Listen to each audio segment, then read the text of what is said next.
This is my alarm. I'm in my face, knowing that I'm going to an interview to sell a product that includes fire alarms. I just saw extended clips or deleted scenes from John Hughes' Planes, Trains, and Automobiles. It is hilarious. The cab scene, they should have left it. They couldn't do that, or the film would have been 4 hours long. It was 55 minutes of like 3 scenes. And it was John Candy cutting up. I'm telling you, John Candy and Steve Martin, they went on for quite a bit of time for the airplane sequence where he's taking off his socks and all. There's a bunch of jokes in that they cut. Probably 20 or 30 jokes that are just completely, little scenes. And they played it very real. You can see it, in a different light. And it's like, yeah, these guys are really invested in those scenes. And then, of course, the cab sequence, his name's Neil Page, the guy in the back. And the cab driver, his hair is spray painted. So it looks like a hat. He says something about, hey, this is my real hair. And Steve Martin goes, yeah, I noticed it under the hat. He's like, I'm not wearing a hat. His hair was spray painted it was sprayed. It looked like it was spray painted. And then it was sticking up, and it's like slicked back. He goes by his sister's house 2 times because he's going in a circle. And, he's killing time and, to make money. The cab ride was $130 plus $1 for the luggage in the back.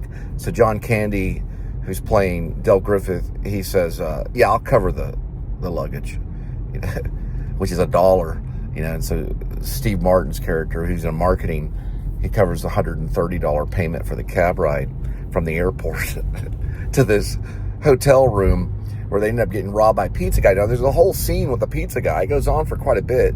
They only show the Pizza Guy rob him. So you don't even know it's the Pizza Guy. Yeah. A lot of it's cut. And they have this long, scene. It's a pretty long scene where they're opening beer, and it's warm beer spraying all over the bed.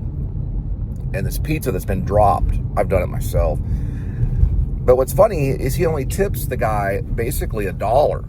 It's a $19 order with pizza and beer. They don't mention the beer because I think John Hughes might have cut that scene because of showing the beer too much. And the pizza guy is like, this is $1, and he's looking in the shower, the crack in the door, and it's Steve Martin behind. It's kind of like Psycho, because he talks about Psycho. They need to do an extended version of Planes, Trains, and Automobiles. They actually talk about Psycho during the flight. He mentions the birds, the Hitchcock's The Birds, and how you couldn't go and buy a parakeet somewhere or something like that. The sales for buying birds went down because the movie was scary, so no one would buy a bird. So his friend lost his shirt over it. There's a lot of salesman talk. Because Del Griffith is a salesman. He's a door-to-door salesman. The guy in marketing doesn't sell the same way. He doesn't have to sell stuff. And, John Candy is just amazing, But he put a lot of his Canadian-style humor in a lot of the scenes, because he was part of a Canadian television, almost like Saturday Night Live. But it was a different version. And they have a lot of kooky stuff that would have been in scenes that he would have done. And I don't know if he talked with John Hughes to get these things done, or they were written. They may have been written. But I was like, this is going on a little too long. Because the whole movie would be 50 minutes. The whole movie would be like 4 hours or 6 hours long. Because that whole sequence, which is only a few scenes, lasted 55 minutes. It belongs to Paramount. So they've released it on YouTube. It shows property of Paramount, and then it's scenes. Then they got another one where this guy does a documentary about it, about the deleted scenes. But it's also, it kind of ruins some of the drama that ends up going on between Steve Martin and John Candy when John Candy says, "What you want to hurt me? Or you want to take a hit at me or something? You want to take a, I'm a big target, that kind of thing." you want to hurt me, that kind of thing. He has more scenes, and there's a scene where, like I said, the pizza guy was looking through the crack in the door, and he's behind this, shower curtain, just like in Psycho. And then all of a sudden he realizes that it's not a woman, that it's Neil Page, and he goes, oh, it's the pizza guy gets, disgusted. And then so later on, they're talking about Shakespeare and stuff. Like, you keep Shakespeare in the trunk, he's making fun of his intelligence, and Steve Martin's making fun of John Candy's intelligence, and it's a scene where where Del Griffiths goes, well, my wife likes me, all that kind of stuff. It's that scene, and there's a scene where he says, well, why don't you have the pizza guy come into the bathroom and say, here's my dick, my lord, or something like that. It's kind of gay.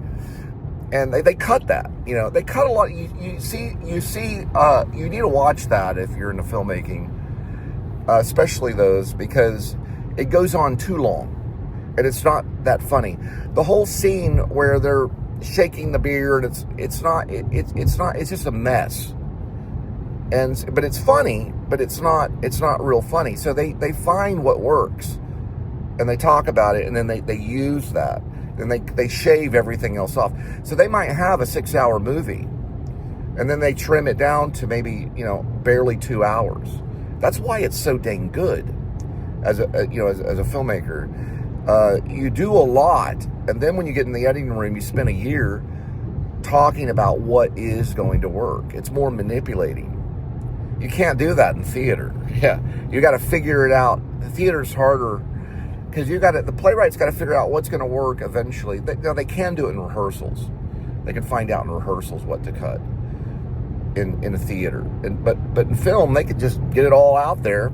This sucks, that sucks, this sucks, that's not going to work, that's not funny, cut that, cut this, and they're like, and then the actors go and watch it, and they're like, dang, most of it's what they call is on the editing floor. Now, what's cool nowadays is they get to keep all of it, and so they can do several remakes of different movies, that maybe even some movies that suck that turn out to be pretty good, because another editor can get involved and maybe find or resave a movie. Planes, Trains, and Automobiles can go into a longer movie, and they might can remake it.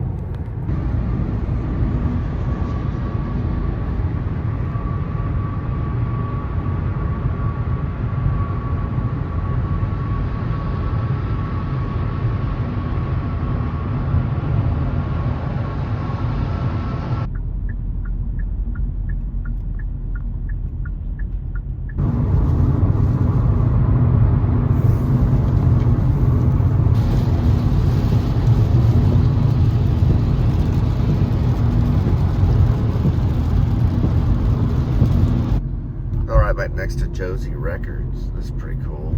It's a record store, one of the only record stores in Dallas.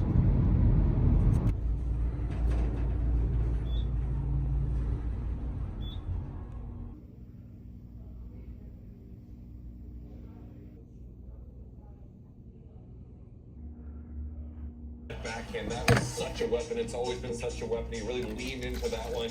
He ends up getting the break after a bad mid-sheet drop shot. Mid-sheet. Bit of a shaky return here, got lucky.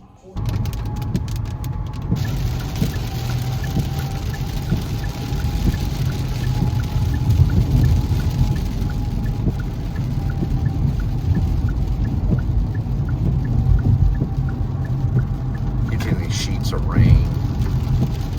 You can kind of see it right here.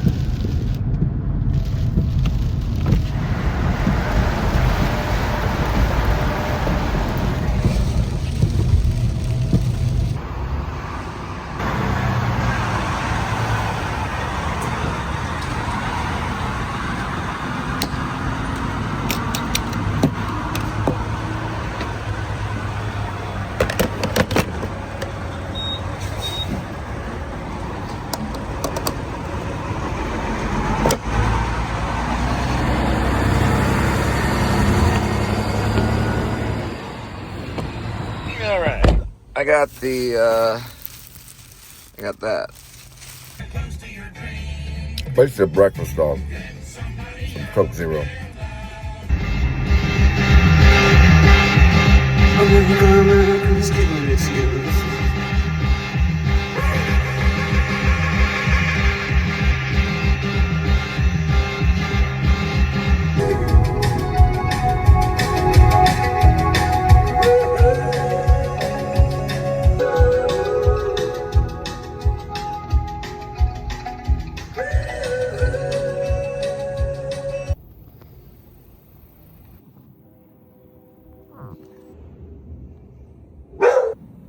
So if you get a stain, you always put a little bit of alcohol on it and then rub the cloth together with the same cloth. Had a mustard stain somewhere around here.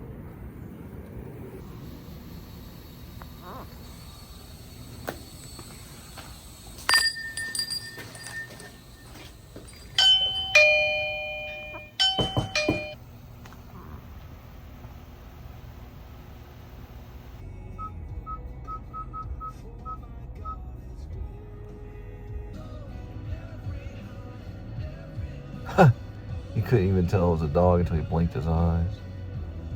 That's pretty funny. It's right here. You see that? That's a possible lay down. So what it means is that hang on for a second. It means that, see how that's right there? That doesn't say EDT. That's why it's a lay down. They already have the equipment in there, so that means that you can basically just tell them that you're activating it in one way or another. That they're being like they have equipment that needs to be activated.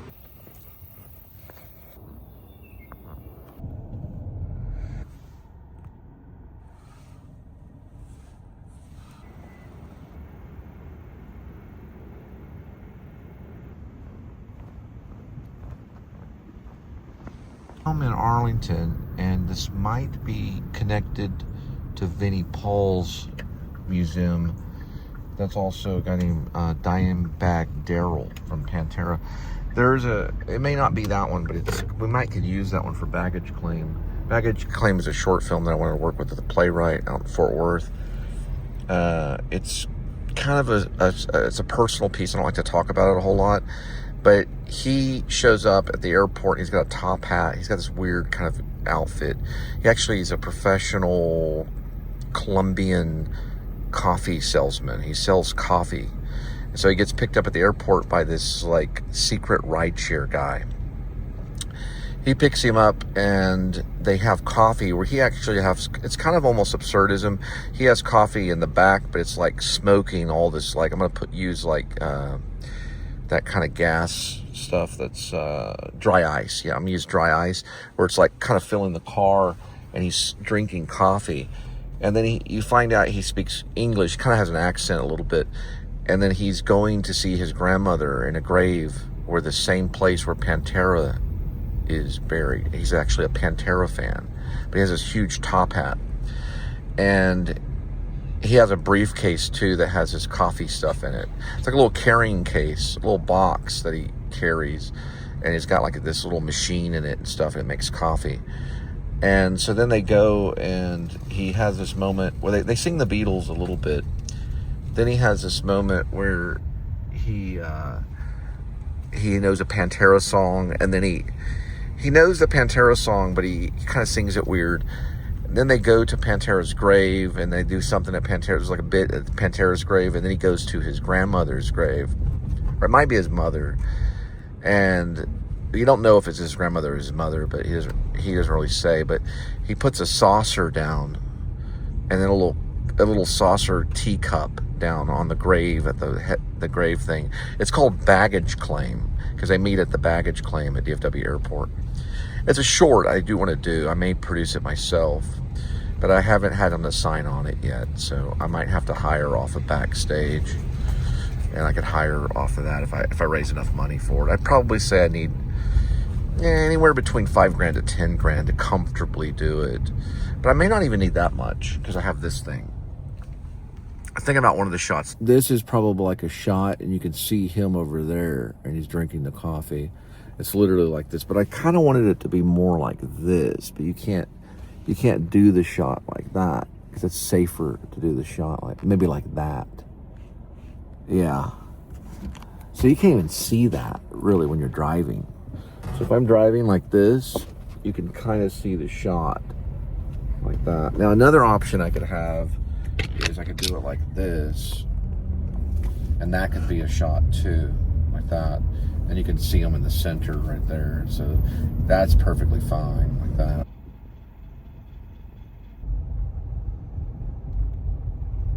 Note, someone keeps coming by my door by the name of Shooter. And they like the movie Secret Window, the second attempt. If you know what I mean.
It's Boston, so they don't buy any.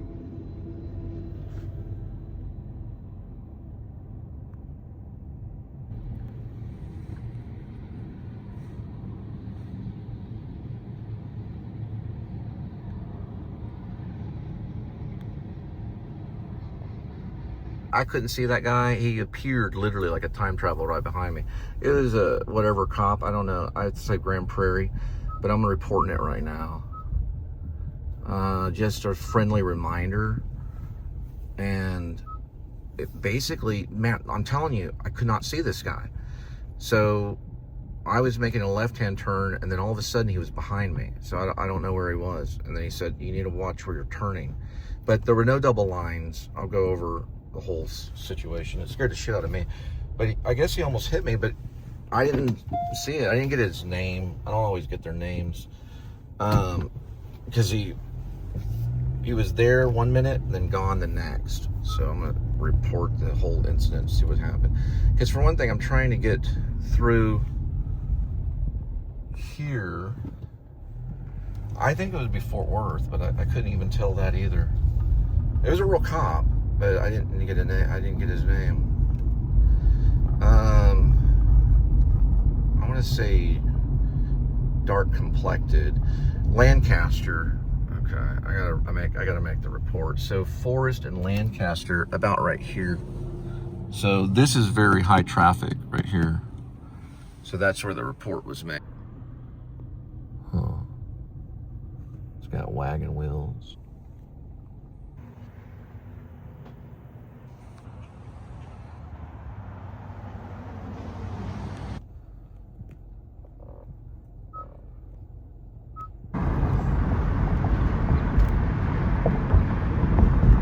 Looks like a singer.